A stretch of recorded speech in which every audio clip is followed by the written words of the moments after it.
अतिकोमलकाञ्चन दीर्घतनुं तननेन्दितहेम मृणालमदं मदनार्बुदवन्दितचन्द्रपदं प्रणमामि सदा प्रभुपादपदं प्रणमामि सदा प्रभुपादपदं।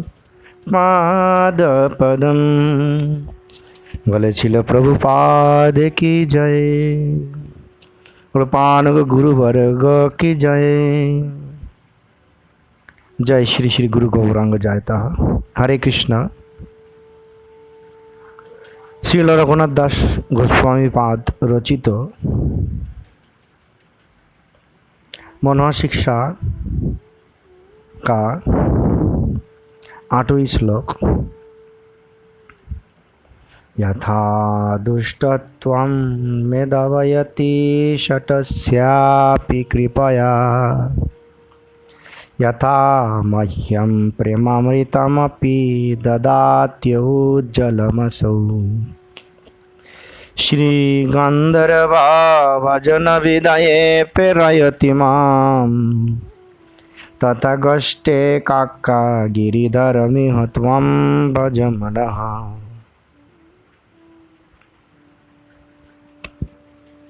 श्रील रघुनाथ दास गोस्वामी पाद इस श्लोक द्वारा एकमात्र साधु संघ द्वारा ही शक्ति संचार करते हुए धीरे धीरे जीवों का जो दुष्टता, जो अंधकारता वो दूर हो जाएगा और उसका बाद सर्वार्थ सिद्धि हो जाएगा। लेकिन इस रूप का साधु संग भी इतना आसानी से प्राप्त नहीं होगा। तो आइए और भी विस्तारित रूप से क्या बोला। ब्रजमंडलों में दैन्य काकति का साथ, यानी दैन्यता का साथ श्री श्री गिरिधर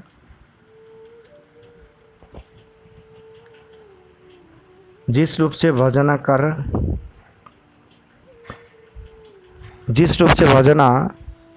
यानी भजन करना चाहिए, उसी रूप से भजन करना है, जिससे उन्होंने हम लोगों का जो शठता, शठ शब्द का अर्थ है कौशलता अवलंबन पूर्वक, यानी टेक्निक क्राफ्टनेस अवलंबन पूर्वक आश्रय करते हुए अपना कार्य ही सिद्ध करना। जैसे मैंने उदाहरण स्वरूप बता सकता हूँ, किसी भी भक्त कोई अपना कार्य सिद्धि करने के लिए गुरु जी का पास आया, गुरु महाराज जी का पास आके बोलने लगे, महाराज जी मेरा युवती बेटी का शादी नहीं हो रहा है, आप कृपा करें उनका कल्याण हो जाए और साथ ही साथ शादी भी हो जाए अच्छा एक लड़का के साथ।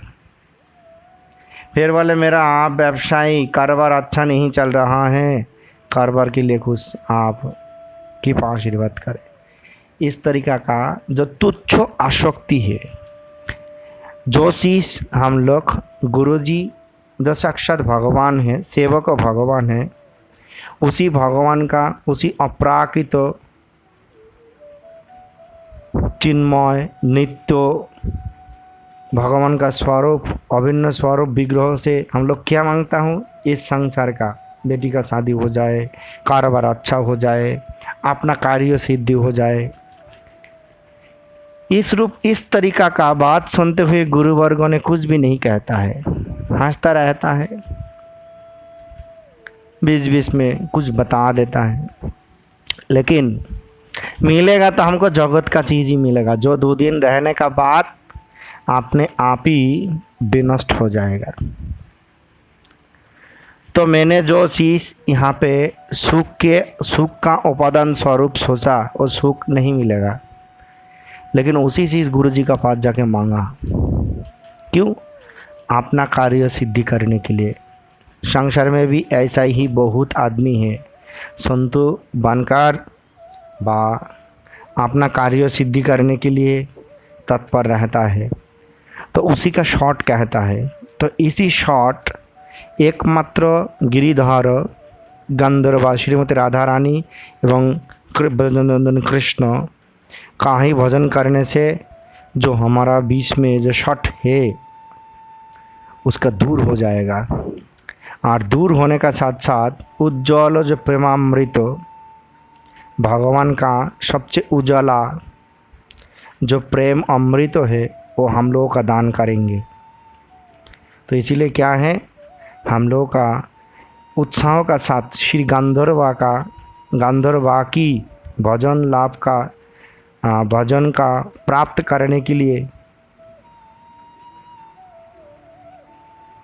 भगवान ब्रजेंद्र नंदन कृष्ण हम लोग का कृपा करे, हम लोग का करुणा करे, हम लोग का उत्साह दान करे। तो इसी से क्या है, जो शास्त्र में एक बात है, कृष्ण कृपाएं गुरु मिले, गुरु की पाए कृष्ण मिले। सबसे पहला कोई गुरु जी का दर्शन नहीं होता है। कृष्ण जी का भजन में जब हम लोगों का श्रद्धा होगा तब खुद कृष्ण हम लोग को उद्धार करने के लिए एक बाह्यिक रूप लेकर हम लोगों का पास आता है, उसी स्वरूप का ही गुरु कहता है। तो कृष्ण का कृपा से गुरु मिला, तो यहाँ पे बताया हम लोग कृष्ण जी का भजन करेंगे तो कृष्ण जी हम लोगों का बीच का शॉर्टता दूर करते हुए हम लोगों का दुष्टता दूर कर देंगे। फिर उज्ज्वल प्रेमो अमृत प्रदान करने वाला श्री राधामती का भजन में हम लोगों का उत्साह होगा। फिर और भी विस्तारित रूप से बताया, जो धन्य काकती मैंने अत्यंत निराश्रित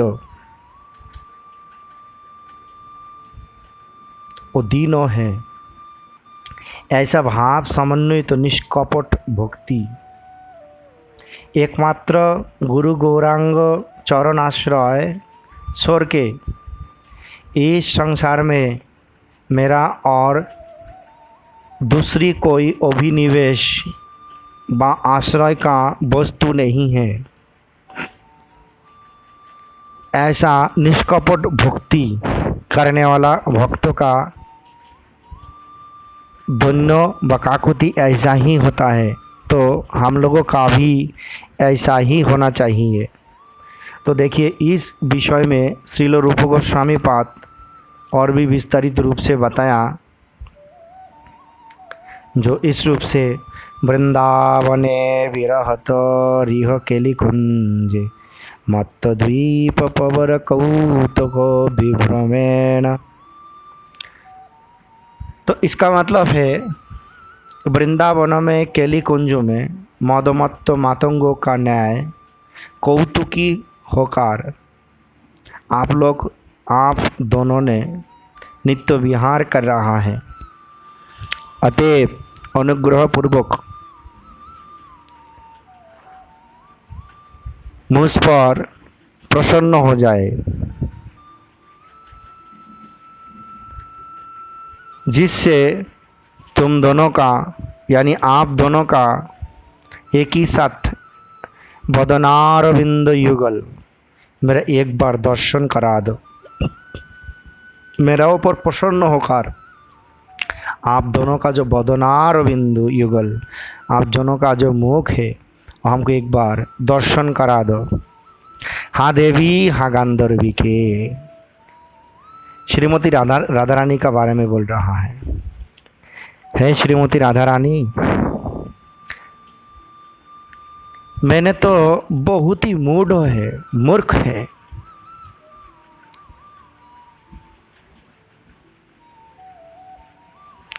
मैं भूमि में दंडायमान होकर बहुत ही करुणा का साथ कातर स्वारे हमारा हृदय का हर कने कने से मैंने यही प्रार्थना कर रहा हूँ, आप प्रसन्न होकर आप अपने आप का एक दासी का रूप में हमको गणना करे। हे श्रीमती राधिके,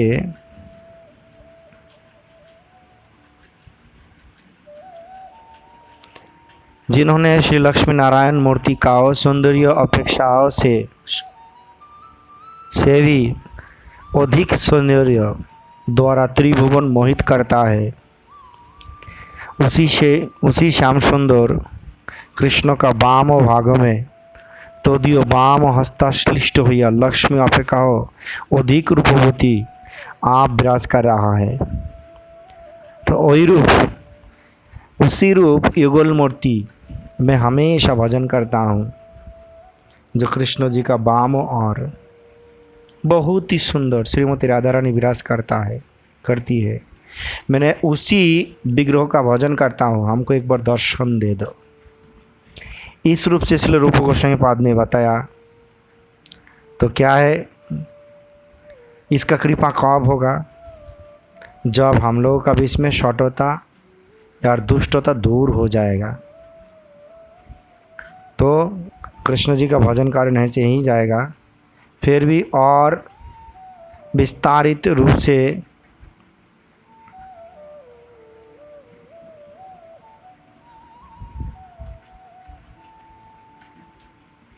बताया, शट जे आमी आमार दुष्टता, षट ही बद्ध जीव का दुष्टता, यानी अपना सुविधा, अपना लाभ उठाने के लिए जो हम लोग कौशल अवलंबन करता हूँ, एकमात्र वही कार्य ही हम लोगों का बद्ध होने का एकमात्र कारण है। वो कार्य छोड़कर भगवान का चरण में शरणापन्न हो जाऊंगा तो तब भगवान ही हम लोगों का उद्धार कर देंगे। लेकिन विचार करें, जो शुद्ध जीवात्मा है, जो बद्ध नहीं है, जिसका विश्व में शटता यानी अपना कार्य सिद्धि करने का जो कौशल अपने आप करता है, भगवान गुरु वर्गों पर कोई भरोसा नहीं है, उसका बद्ध जीव कहता है। शुद्ध जीव वो सरल होता है, बहुत सरल, हमेशा भगवान का चरण में ही रहता है। जीव का अविद्या आश्रय जब करता है, जीव शट, दंभिक, प्रतिष्ठा प्रिय, कपटी, असत चेष्टा युक्त भगवत तत्व होते सुदूरवर्ती हो जाता है। जीवात्मा जब अविद्या का आश्रय करता है, तब एकमात्र तब ही उनका बीच में वो शट, दाम्भिक, प्रतिष्ठा, कपटता, असत चेष्टा, इन सब चीज़ प्रवेश करते हुए उनका बीच में जो भगवत सत्ता है वो भगवान से बहुत दूर हो जाता है, साधु गुरु वैष्णव से बहुत दूर चला जाता है।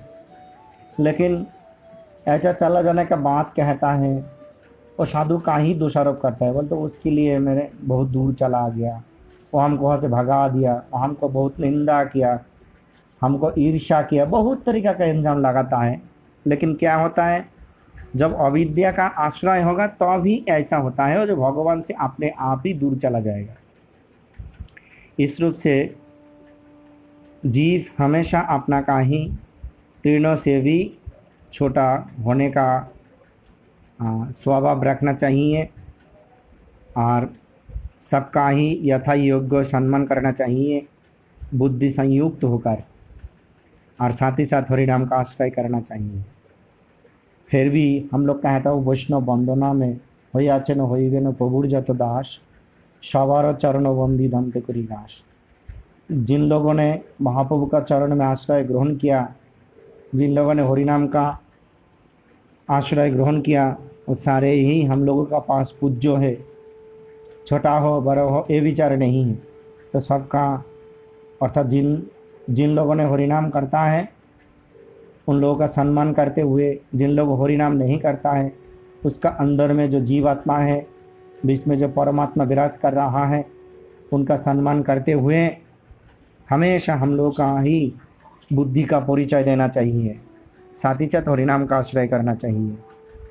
तो इस कार्यों से भगवान कृष्ण जी का कृपा, साथ ही साथ साधुओं का कृपा मिलेगा।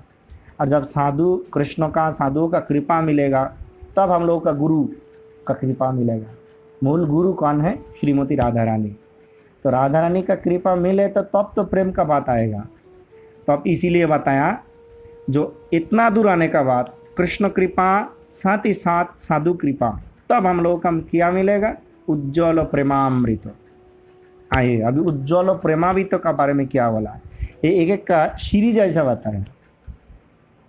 कोई पहला से शुरू करके शठता, कपटता, दाम्भिकता दूर करते हुए ये साधु कृपा, कृष्ण कृपा, साधु कृपा, फिर उसका बाद संबंध तैयार करना, संबंध का बाद गुरु मिलना, गुरु जी का दुआ हुआ, मंत्रों का साधन करते हुए फिर हम लोगों का क्या मिलेगा? गुरु का कृपा मिलेगा। उसी कृपा से ही यानी राधा रानी का कृपा मिलेगा, तब उज्जवल प्रेमामृत आएगा।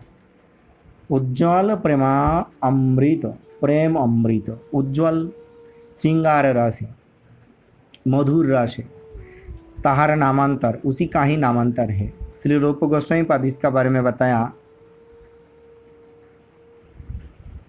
जितना भी मुख्य रस है उसी रसों का भी इसमें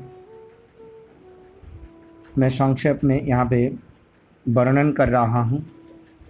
भक्ति रस राज, उसी का ही रस का मधुर रस कहता है। भक्ति रस यानी सारे रसों का जो राजा है वो मधुर रस है। और इसका ऐसा विचार आया, क्या उसका रिकॉर्ड करती है, तो इसका विचार ऐसा है, दास्य, सख्य, वात्सल्य और रति, इन सब स्थायी भाव है। तो ये जो चार है इसमें विभाव, अनुभाव, सात्विक, व्यभिचार रूप और चारटी भाव संयुक्त होता है, तब रसोता प्राप्त होता है। विभाव का मतलब उपलब्धि करना, भगवान का जो भक्ति रस का उपलब्धि। अनुभाव यानी प्रभाव है, वो उपलब्धि करने के बाद हमारा भी इसमें कैसा प्रभाव हुआ, इन्फ्लुएंस हुआ। और सात्विक अर्थात साधु का, एक संतों का जो भाव है हमारा भी इसमें प्रकाश होना। इस अवस्था में जाकर कोई भी संतु, कोई भी वैष्णव का भाव उनका भी इसमें प्रस्फुटित होगा, खिलेगा, एक पुष्प जैसा खिलेगा। और व्यभिचार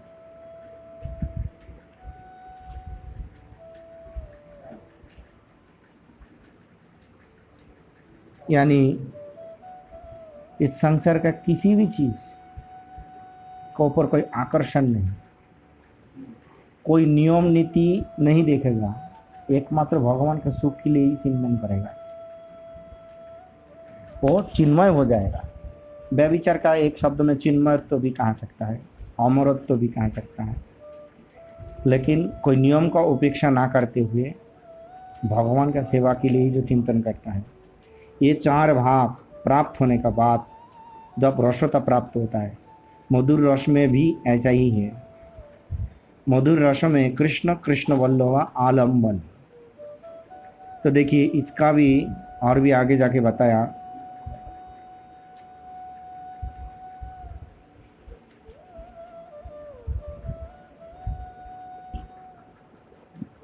ऐसा भाव किसका पास है? एकमात्र राधा रानी का कृपा से ही ये भाव मिलेगा। और पहला कृष्ण कृपा, साधु कृपा, गुरु कृपा मिलने के बाद राधा रानी का कृपा मिलना चाहिए। शास्त्र में कहता है, वीना राधा प्रसादेन मत प्रसादेन विद्यते। तो देखिए, और इस अवस्था यानी इसी रस का उदय एकमात्र इस कार्यक्रम से ही मिलेगा, दूसरी कोई पंथा से नहीं मिलेगा। तो जो भी है, हम लोगों का क्या करना है? श्री गांधर्वा भजन, कृष्ण कृपा, गुरु प्राप्ति, साधु सेवा, हरिनाम करना, शटता कपटता दूर करते हुए कृष्ण कृपा से, साधु कृपा से उसी गंधर्वा यानी श्रीमती राधा रानी का ही भजन करना।